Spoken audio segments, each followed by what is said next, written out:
many situations, and take example of families when I used to talk about if our parents, our parents see what these individuals allow on social media. If this person allow it to us, we eventually find it very difficult. So using this as a measuring tool, losing trust with people. I think there's a lot I would personally disagree with you on many of that point, but we're so far in it. I don't even need to use it anymore. I think we're just using it anyway. It's so crazy. Like there's so many changes and there's so many like we're just using it to get our information. We literally don't know what is it actually doing, but it's just like I think we're so far into like social media and like just we have a whole new generation now want to focus on that we just have to try to I guess enforce that social media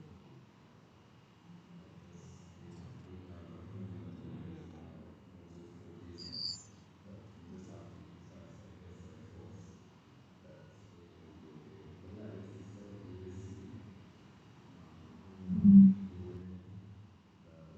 when what platform we give in the beginning the terms and conditions for it. I never heard that. I just see things like that all over the news. So yeah, I think it's risky, but it's definitely just something we trust in. But yeah,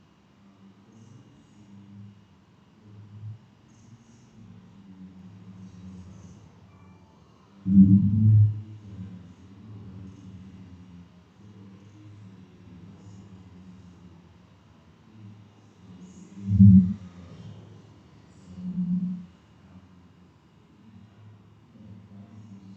if let's say they want to if they see some bad things to realize that they are consumers very much somehow they might find it very abhorrent or very disappointing and that's just showing that they feel rich and which means a lot of their behavior will response to it.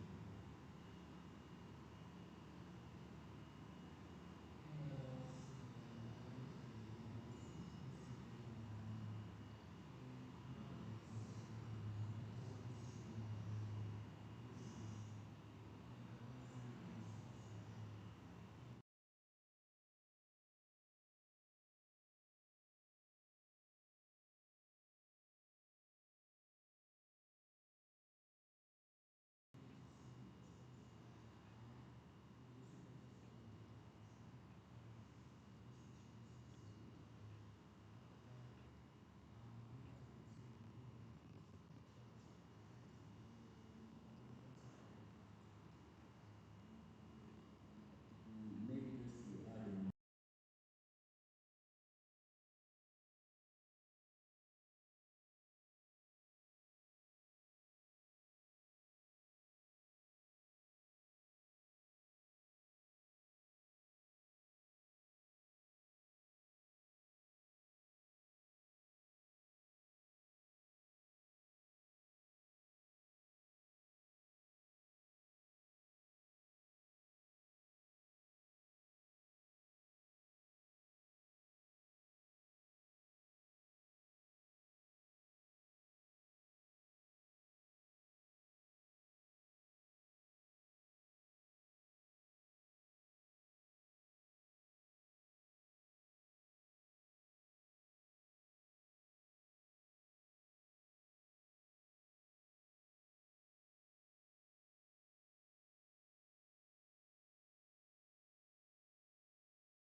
It's really good.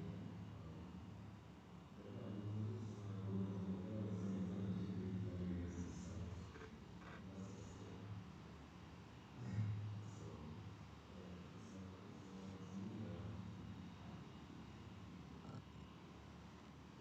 So yeah, to me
Maybe you could just give a quick introduction before we continue. My name is Julius Chimoto. People know me as Mondo TV, Monitor. I'm a content creator. I'm not even creative. But what do they call it? What's the word? I'm a master model. But yeah, just do content and So maybe I'll just throw this out. How many are excited about the metaverse? Maybe just a quick show of hands. It will be really exciting to see how brands maybe will leverage their campaigns, in the metaverse. So maybe you want to just tell us, you've heard about the metaverse, yes? to be honest, I'm hearing it for the first time. And I guess you guys just like to explain to me. It's basically this new virtual reality space. Yes, yes. Yeah. I know one.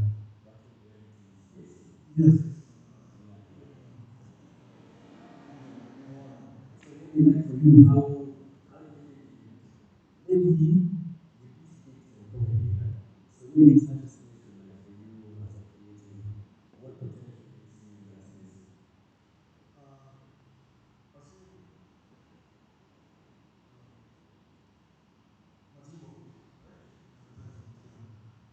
In advertisement, yeah. So I feel like it's very interesting, to be honest. I feel like it will just in a way where it will just be like trusting your experience and but I feel like also it will be a very big niche when it comes to just human interaction.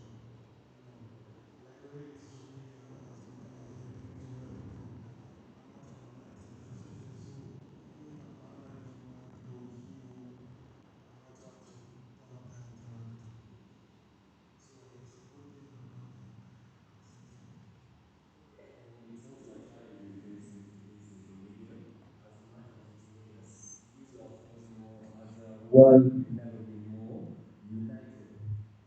So my next question is goes goes from the brand side and the creative side. So a plan might come with a campaign idea for you, and after testing out the product, they want a plan.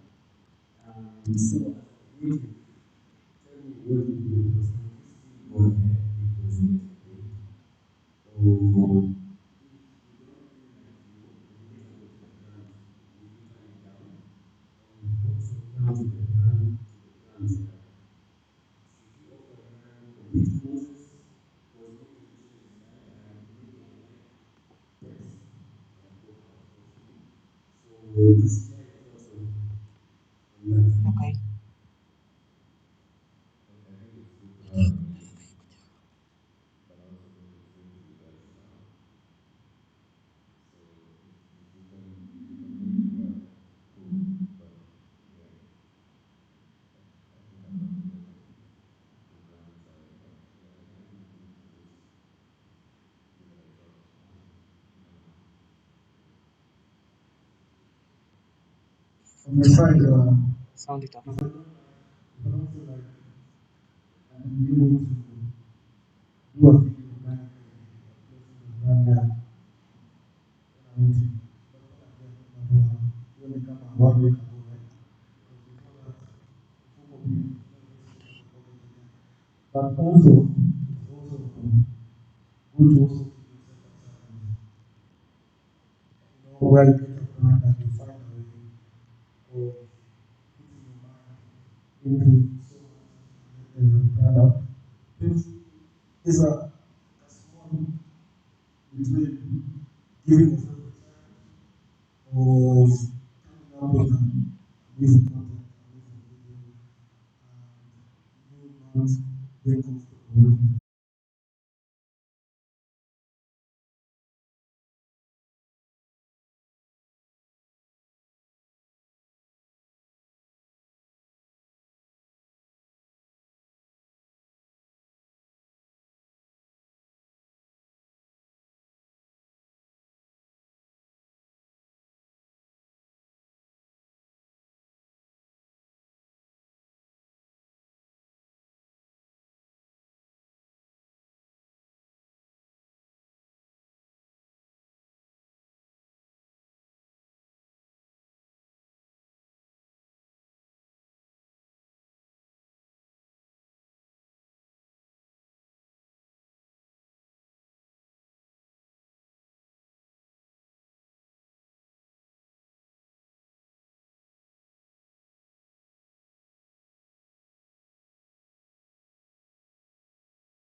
How you can just social media,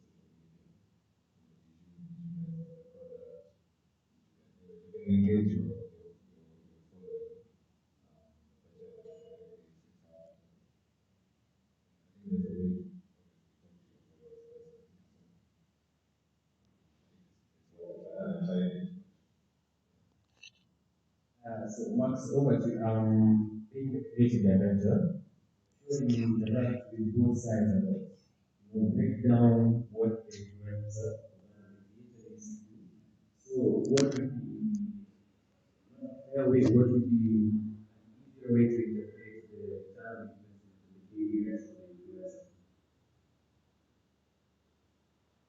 So it's always a very nice conversation.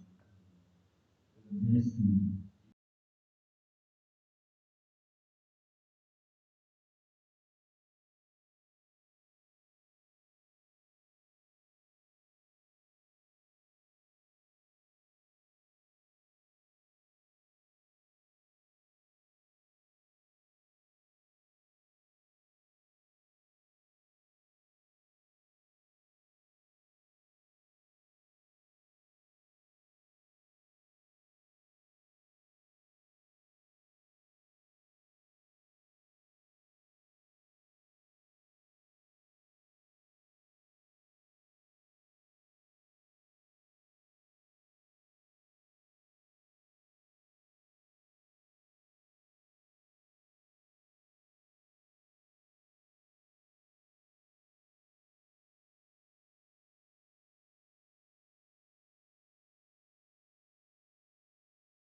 it's also an issue. Because now you see, for example,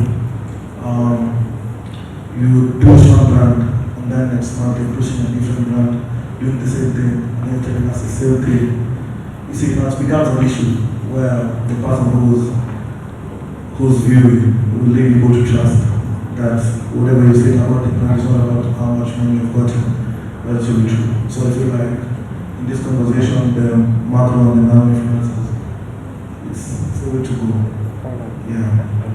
Yeah, we do have another influencer representing us here, Dave. So you could give us maybe your experience in that space. Yeah, I think it's exciting because me definitely there's like influencers I look up to. So obviously I look at their content and I'm like, okay, I can try this, or how can I do this in a better way? How can I do this in my own way? So I think there's a less informal way of creation for us, like smaller influencers. Because yeah, and I think it's exciting that there's that freedom. And I'm also happy to hear that the brands like they want to work with us more. But yeah, I think I'd love to see how that goes. And yeah, because I thought honestly that you guys just drive the bigger, you know. So yeah, I'm excited about that. I think there's a promising future for nanos and micros. Yeah. So maybe a challenge is how we can we make content that's more authentic, more relatable. What's the challenge?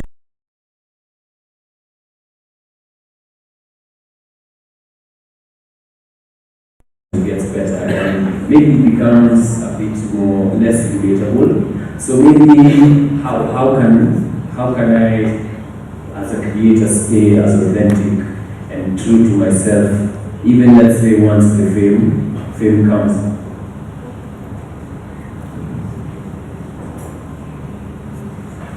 I think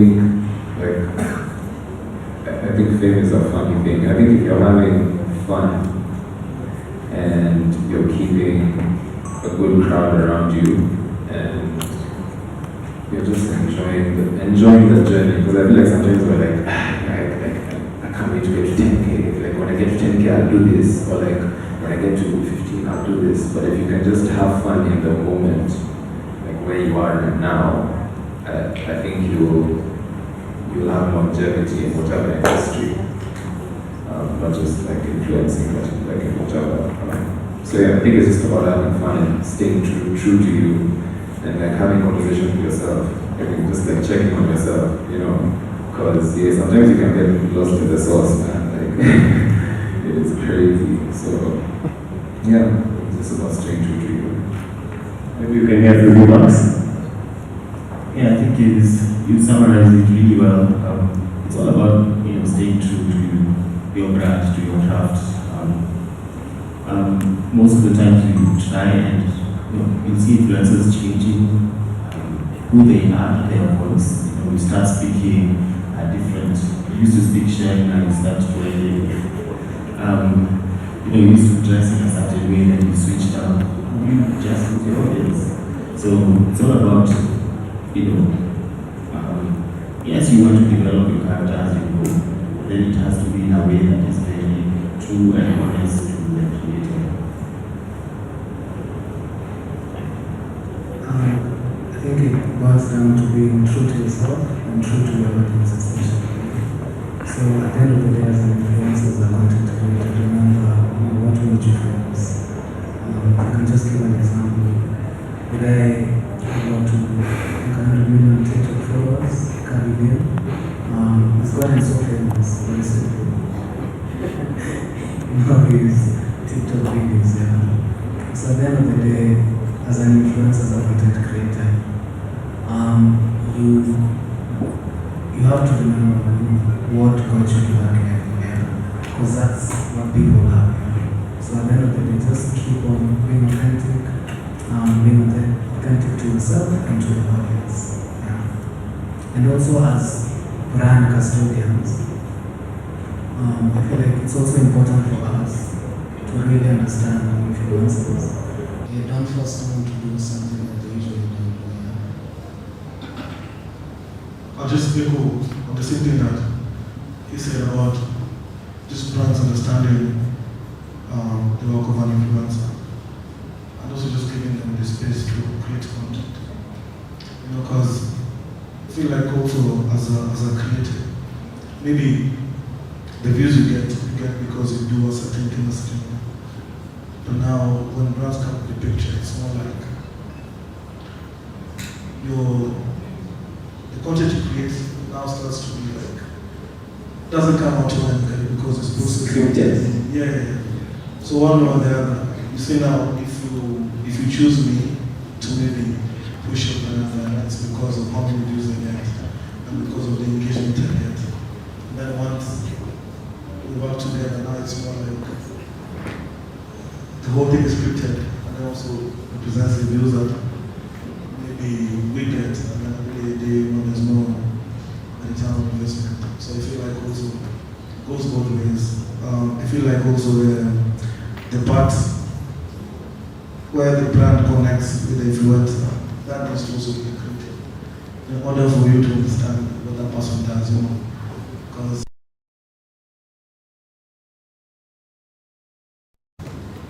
but then somebody does not see you get, so yeah. And maybe just to add on that, I would say the power of social media is that we all have our own individual brands that we can really share our uniqueness. I'm sure we all have our social media channels or pages, whether we have 1,000, 10,000, a million followers, we do have influence to maybe 10 people just because of what the unique factor we bring to the table. Then to add into that, there's this question of creativity. Yeah, is creativity something that I can just pick up and say, meaning creativity mbaya? Or is it something you can practice? Is it something developed over time? Like for you, Dave, maybe you can take us through your creative journey. How has that been? Yeah, I've been everywhere. I started off as a musician. I did photography. I just love creating, and now I'm trying out influencing, and I'm still making music.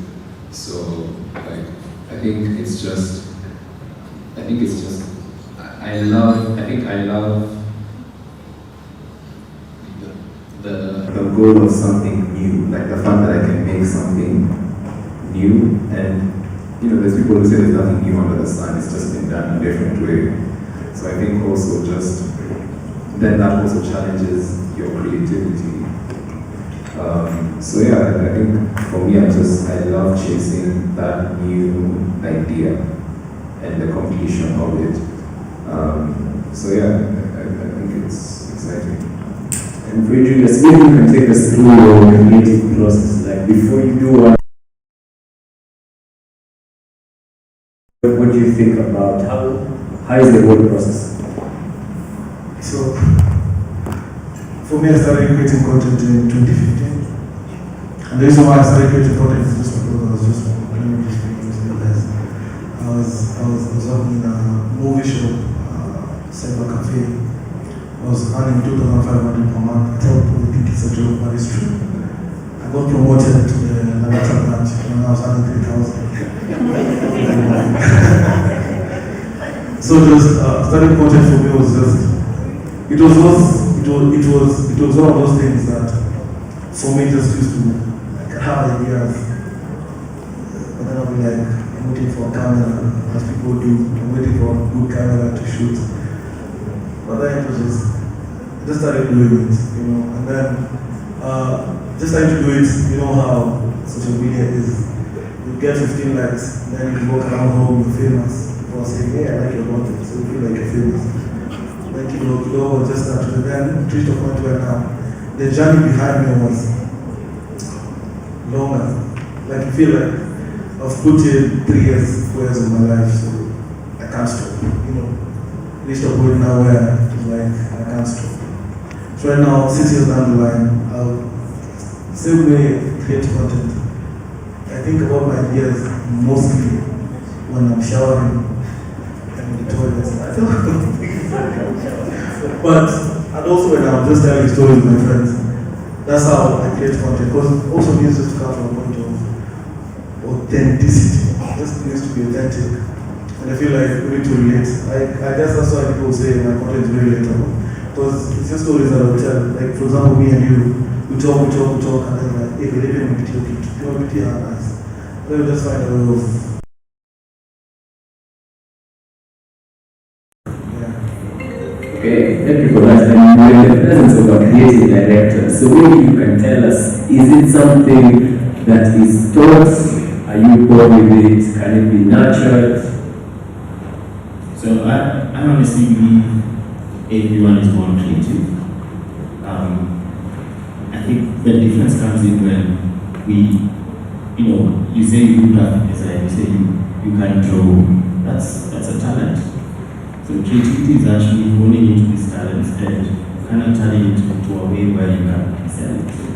So you use your talents to come up with ideas, and then you find a way to sell those ideas and create solutions from them.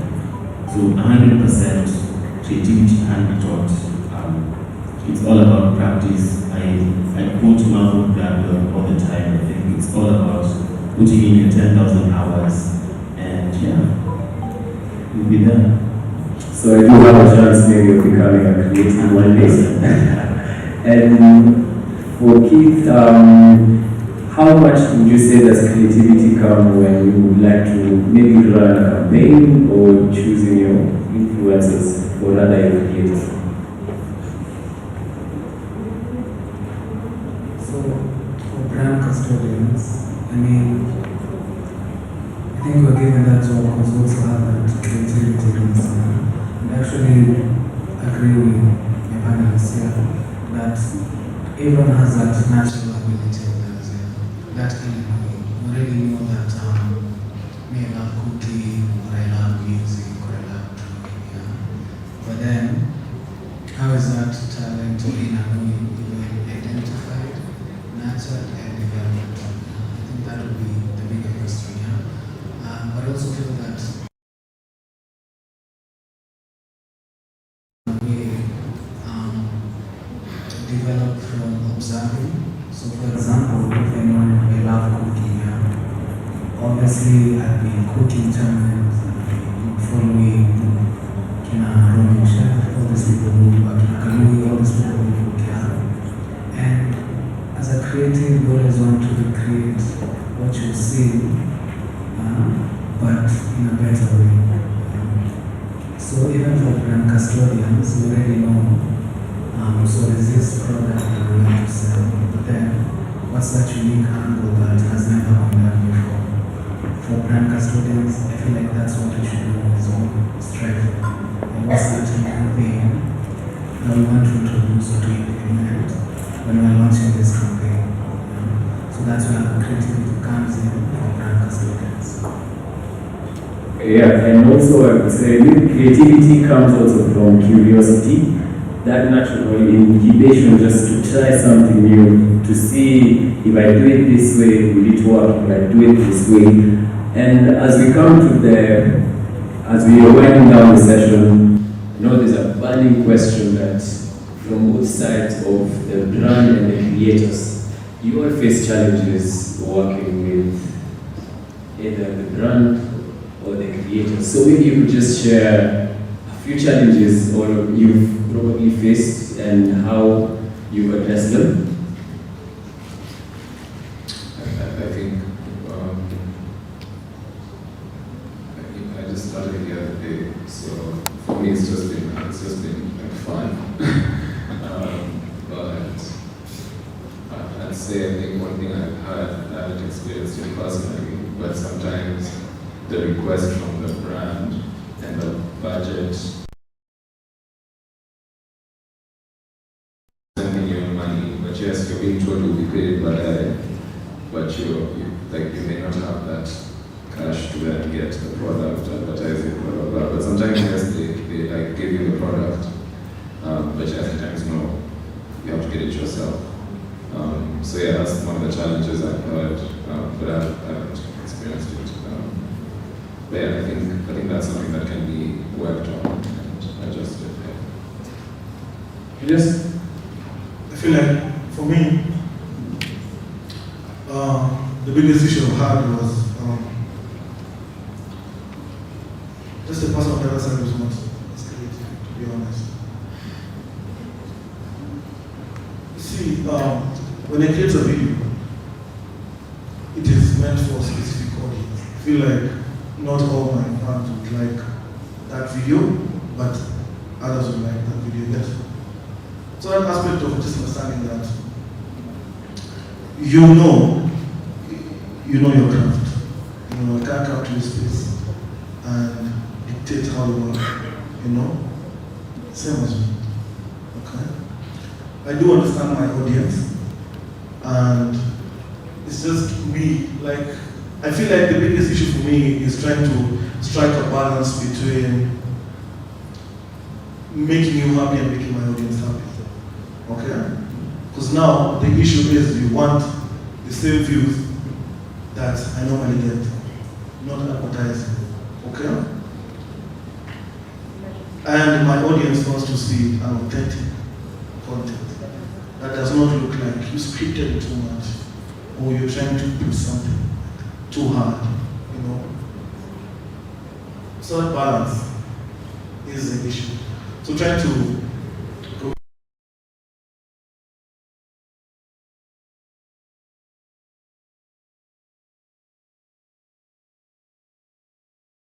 now it's more of just understanding that, okay, you know your work. So if you send me things I need to do, or what are we selling, and then you let me create. Then we strike the balance. Because also at the end of the day, you want engagement. You want people to remember. And that's what me I strive for. Also I think my team strives for that. We want to create a video, people remember 6 months from now. Because if you remember, in the beginning how I say it is, when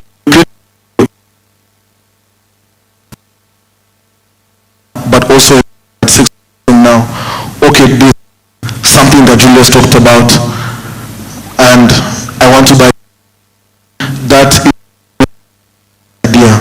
It needs to be, okay? So that balance. Now maybe we can hear from the brand side.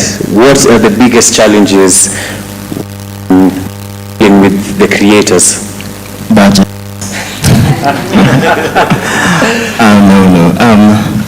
I think as creative people in the creative business, actually big enough.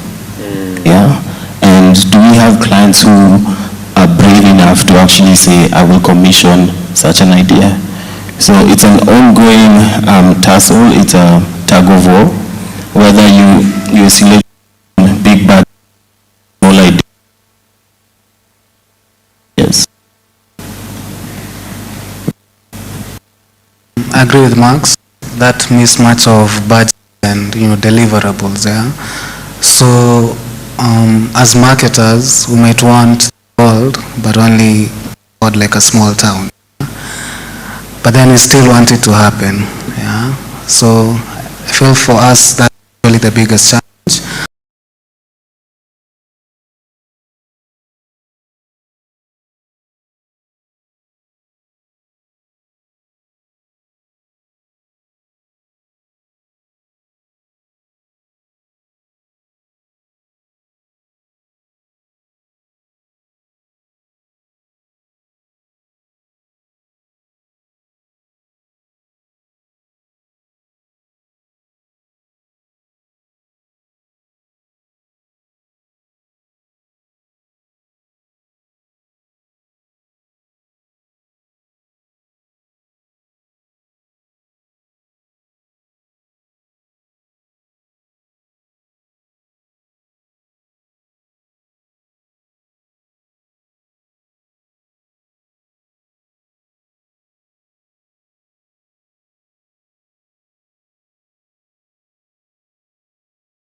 Yeah, I'm ready and willing. I love music. I have my own music. I have an album.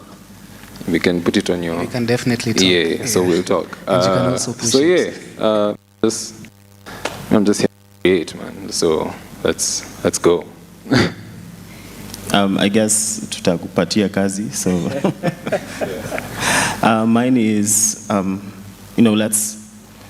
let's look for those, for influencers out there. Let's look for those unique stories, so that you can better show that we're actually improving in this game, so that you can get brands more excited about your content, and yeah, keep making, don't stop.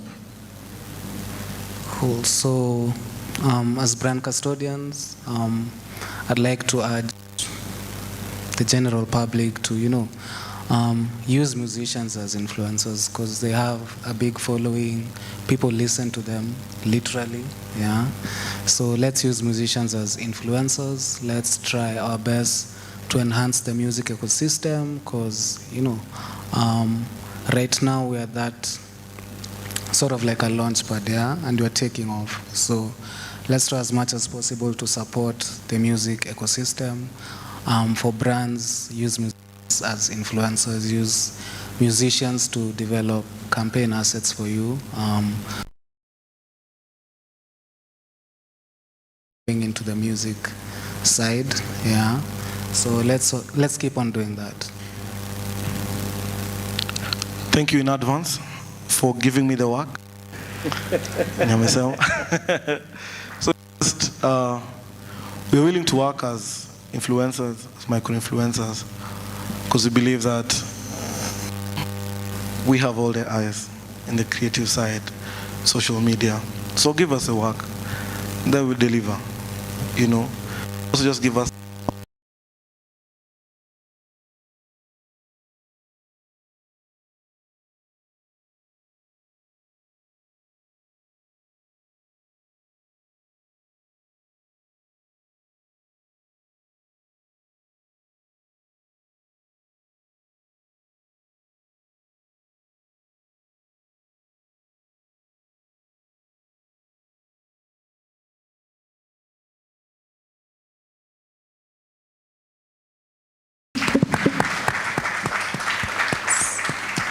Yeah, so thank you guys. Yeah, we've come to the end of our session. So from hearing both sides of the stories, let's take risks. Let's make these big ideas happen. Let's integrate all these unique communities to bring new life, new ideas, and to actualize our dreams and desires. Much. You have been an amazing panelist. Thank you. Thank you. Session. Yeah, thank you. At the end of the session.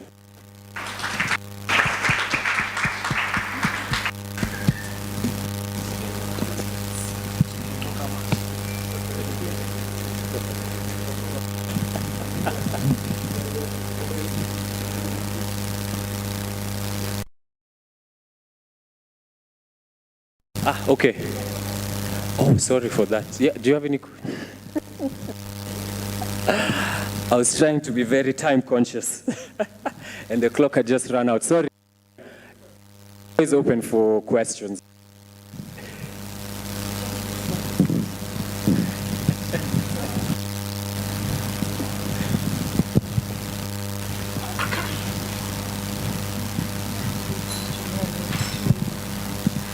Hi, thank you so much for the intriguing question. I just like to understand, where's the female representation with the creatives? Not saying that there isn't, but it would be good to just find out where the female creatives are, because what you create, I'll not necessarily consume, not because it's good, but it's not tailored to my audience. Do we have a lot of female representation? Are you looking for more? Are there ways in which you can teach female creatives to get on that stage and say to the rest of us, hey, you can create, I may be a mom of two, but I'd like to be a creative, so how would you teach me to do that? That's my question. And then so my question is, one is to the content creators, the influencers, and then the other is to to the agencies that manage the content creators. So for content creators, what is it that you use to determine your pricing? What's your yardstick, or what's your rate card determinant, right? And for agency, what is it that you use to determine which influencers or online creators that you will use? Because a lot of the time, as a consumer, not even as a marketer, as a consumer, I feel like the people are repeated a lot. So is it that then there's not enough creators out there, or is it that these people work? I mean, I don't know. I just want to understand the thought process.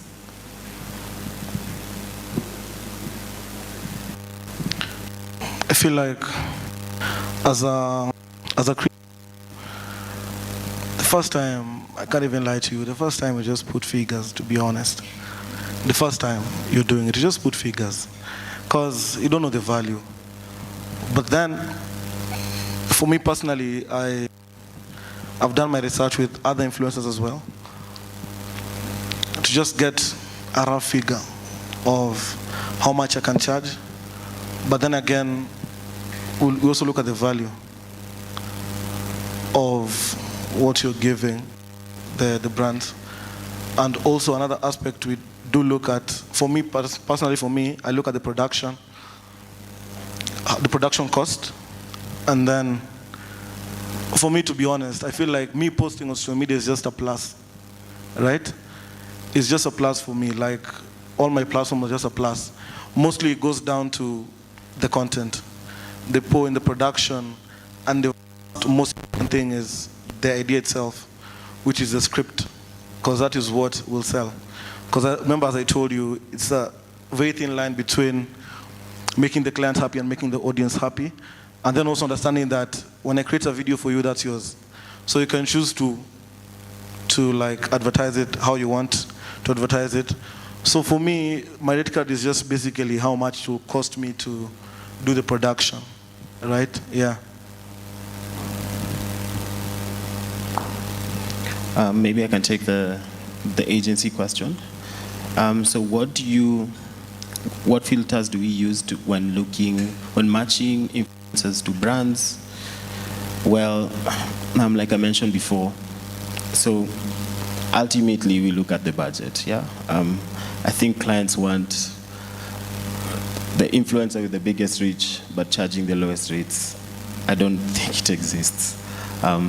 So we really try to match, number one, what product and service are you selling, and the person who's gonna be talking about that product. So they have to have like some similarities. And the reason why you see the same influencer being used over and over again could be, one, because of their reach, but also it could be because they actually package themselves to appeal to all these big brands, yeah? So they look like they can use the latest phone, so Samsung will use them. They like going to concerts, so Boomplay will use them. They drink tea in the morning. So I also do agree with you. Ish. Like you look at these launches and you're like, kwani mimi sikupata hata email manzi hata niambiwe.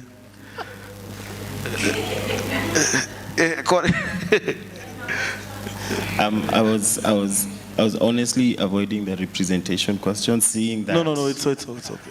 We are all. So I'll speak on behalf of Dentsu. I think I've hired a lot of female creatives, and they are out there. So we do consider that when hiring female creatives, we actually have a very equal number. So they are very well represented. Just so happens that on this panel, it was not the case. Also to touch on the female creatives, on behalf of Boomplay, the MD of East Africa is a very young lady. Shout out to Martha for those who know her. And sometime next month, we'll also be hosting a conference for musicians. And some of the panelists are females in the music industry who are making real moves, people like Joy. Of course, we've also invited female artists, so there's a lot of female representation in the music industry. he also has an answer for.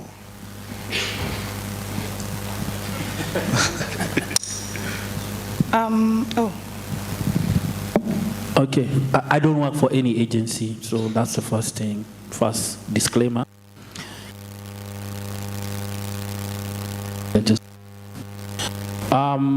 The reputation is purely based on biases by marketing personnel.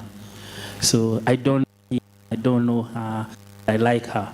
So the ones who are seen most of the time are the ones who are chosen by the brand owners, the custodian. And I'm not talking, this is real shit. I've been there. I'll take that.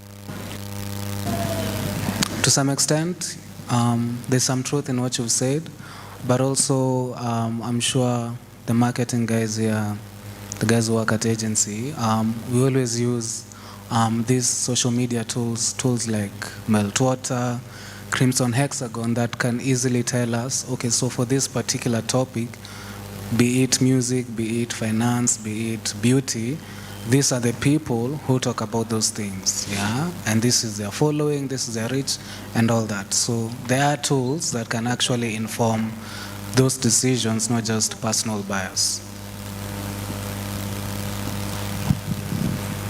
Hey, hello.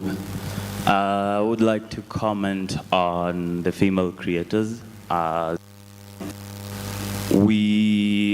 testify that we have done more campaigns with female creators than male creators.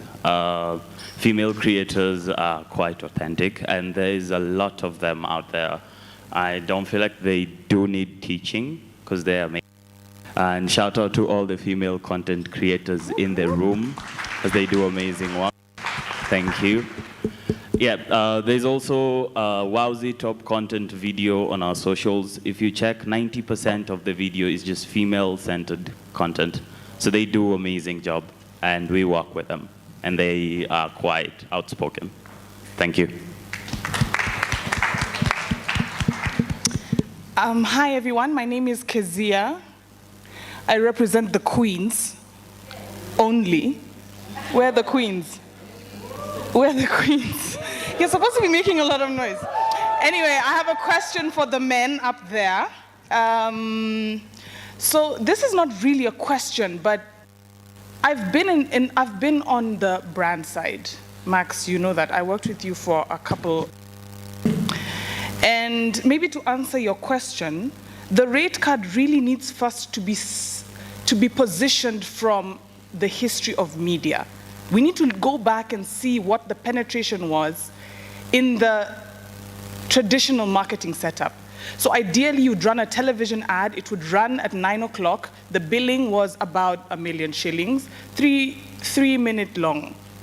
Now we are on a different spectrum. There's a digital media. I'm able to give you exactly who you're looking for at your target market. We're not guessing anything, we're giving you that specific clientele. Then giving it to you at a larger spectrum. If it's on a post, it's something sitting on my Instagram, which means it has longevity. From there, then we're able to figure out a rate.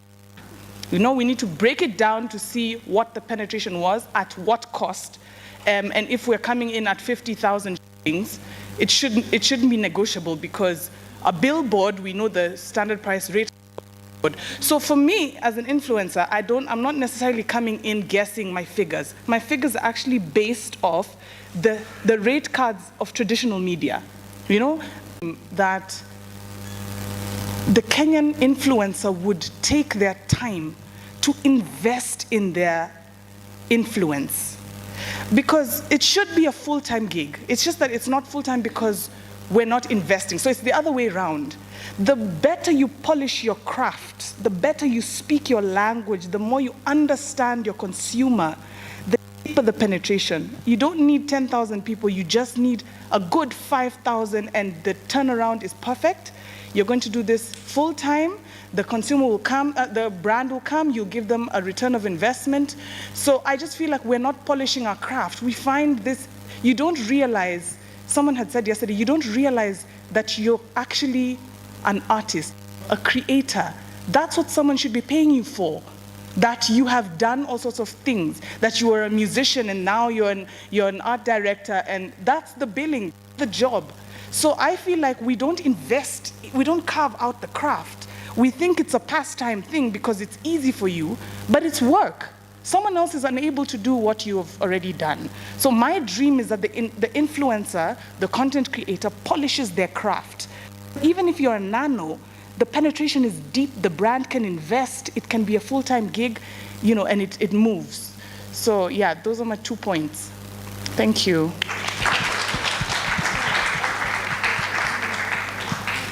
Yeah, hi, my name is Nedi. So I'd like to ask, for someone who's trying to find their footing in the influencer industry as a nano or a micro-influencer, how do agencies, because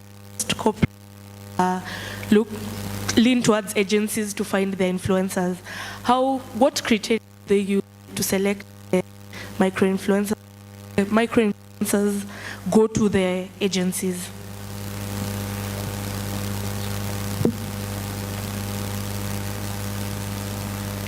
Does someone from Wowzi want to take this one? So I can... Someone from Wowzi? Okay, I think I'll represent one. Okay, yeah, let's... Yeah, Dr. Bashir talk. I didn't see anyone else raise their hand, so I can do a bad job to answer. I may not be the right person. Yeah, but I think to answer the question, the Wowzi system identifies the nano-influence brand.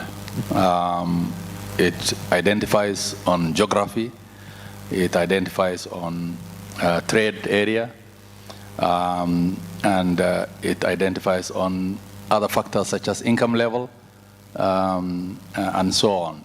For example, if the brand wanted a nano-influencer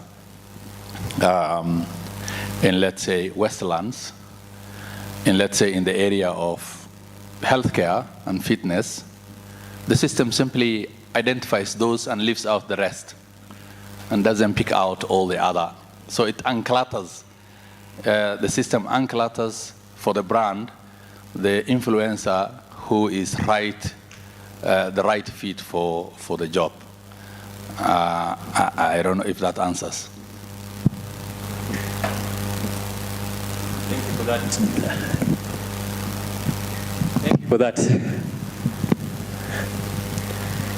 Yeah, so just to add on to what our chairman, Dr. Bashir, has said is the same way, say your celebrity type are categorized according to niche, which is the type of content or maybe the kind of products or services you consume, is you'll notice as you sign up to the platform, we conduct social media checks. So during this process, we're able to identify, you're a foodie because you post a lot of content, say, while you're at a restaurant, or you like to travel and you post a lot of lifestyle content. So then we're able to, again, categorize you based on that content niche. So then as we're grouping for, say, ABSA, which is financial services, or let me say, which other product that's very, very, let's say, maybe a product or a service that is in the beauty industry. If you don't use makeup, it doesn't make sense for you to influence for a beauty company. So those are some of the ways we go about categorization. And in terms of opportunities for nano influencers, is our business heavily relies on nano influencers, but also your micros and macros and premium or celebrities. So as we are doing our pitches to our clients, is we're able to sell all the different level of influencers that we have. So then in that case, we provide opportunities not only for your macros and your micros, but also for the nanos. And in most cases, most of the brands that we partner with tend to be, mass products or services that anyone, say you use Safaricom, you use Airtel, you bank, so you're a financial service consumer. Also, opportunities, again, for nanos to be able to upskill themselves is every single day we have training sessions just to be able to guide you through how to go about content creation. And Kamaru is the one who leads those sessions, and it's super important and useful for nano-influencers because you or they are learning to be content creators for brands, which is a huge need for this particular group of influencers. Thank you for that, Victoria. As we are running out of time, I think we'll just take one more question. Right here. Here. Thank you. Yes. All right. My name is Martin Githinji. I'm going to try and complete this as much as I possibly can. I am an actor, scriptwriter, director, and currently, yes, social media content creator. Mine will probably be a question, a comment, and a boulder, aka Kurusha Mawe.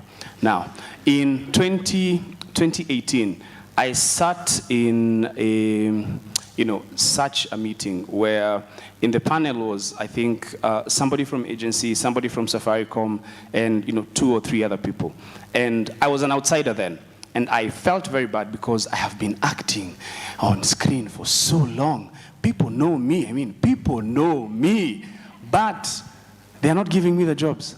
Why are they not giving me the jobs? People know me. Then I asked that question. And then the thing they asked me was, who are you? No, really, we know you, but who are you? Who will people say you are? What can you tell them? And they'll listen to you. So yes, I was creating content. People were seeing my face, but I had nothing to prove that I can do what they need to be done. And what did I do from then on? I started recreating my content in different ways and pitching. Now, at the point of pitching is where I found out what Ngaroye is saying, where there are people who will like you because they like you, there are those who will not like you because they don't like you, and there are those who will be like, let's give you an opportunity and see how it's going to go. At that point, I was an outsider, and I feel the frustration that you're feeling. So what I don't appreciate, this is the boulder coming. Are you ready? What I don't appreciate is there influencers wote wale wanatumika ni wale the same kila wakati. My friend, when you go to a bank, you probably go to the same teller each and every time, and you still get service from them, all right? This is their job. These influencers, this is their job. If they are doing the job well enough to get every other brand or company that aligns with their brand to work with them, then it's their job. That means they're doing their job well. They have consistency, they have reliability, and that's what the brands want, and that's what they appreciate, okay? So, do your part. Don't say, because Mato is getting the jobs, now I feel bad because Mato is getting the job, all right? That was the boulder. I can pull back now. Can I respond? Okay, no, you shall, okay. All right, and then, last but not least, as far as the rate cards are concerned. So what a rate card mostly has been for me is the ideal, best case scenario. Best case scenario, this is the much I would want to be paid. But the ideal is never actually what is met. Very rarely will you find someone throwing in a rate card or a budget and they say, okay, fine, we are going to pay you that immediately. Because there is what the budget is set for that for, and in most cases you'll find that you'll probably be negotiated down. So as far as rate cards are concerned, you said it rightfully, especially as a video creator. It is what are your costs in production, and the next level is how much time have I taken to get to the level at which I am at. I might be creating the same video as you. You and I are creating the exact same video. But you've been in the industry for 10 years. I've been in the industry for 3 years, okay? I'm going to take probably a lot more time to create it. You're going to probably take 3 minutes and you're done. So should you be paid less because you've spent less time? No. It took you those 10 years to be able to do that job in 3 minutes. And me, it's going to take me 6 hours to do that job in 10 minutes. So value of the work, time put in. How much time have you put in it? What experience do you have? And I think I had a question somewhere in there and it is lost. But yes, that's my time. Thank you.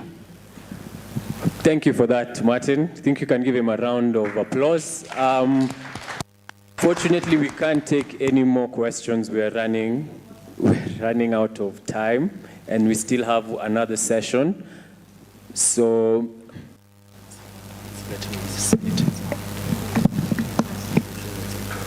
We're running out of, maybe you can just ask the creators or you can ask them personally. We're running out of time and it's a short one, believe it.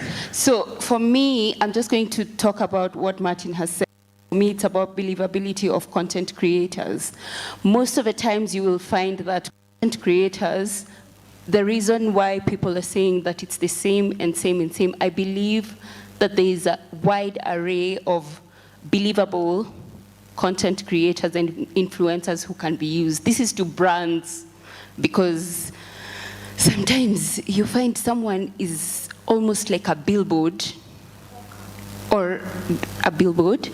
It's being done over and over again, and the authenticity of the creator, for me, loses value, because you're not gonna give someone work and they are not that person.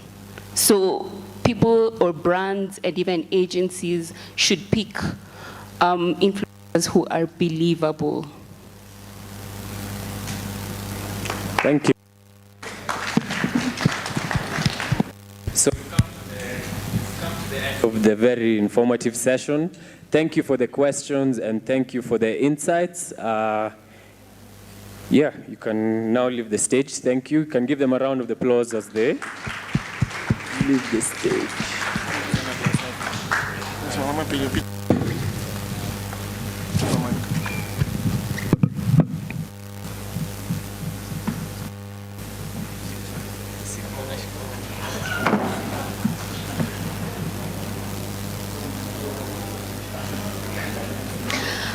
All right, a round of applause to our moderator and our panelists. Thank you so much, Kamaru. Thank you, Dave. Thank you, Max. Thank you, Keith and Julius. All right, so we're going to start our next session, which will be our last session for the day, and then afterwards we can catch some snacks and tea, coffee. So I'd like to introduce Mike, our co-founder, and Johnny, our head of growth, from Wowzi, and they will be discussing the future of marketing and the future of work. So Johnny and Mike,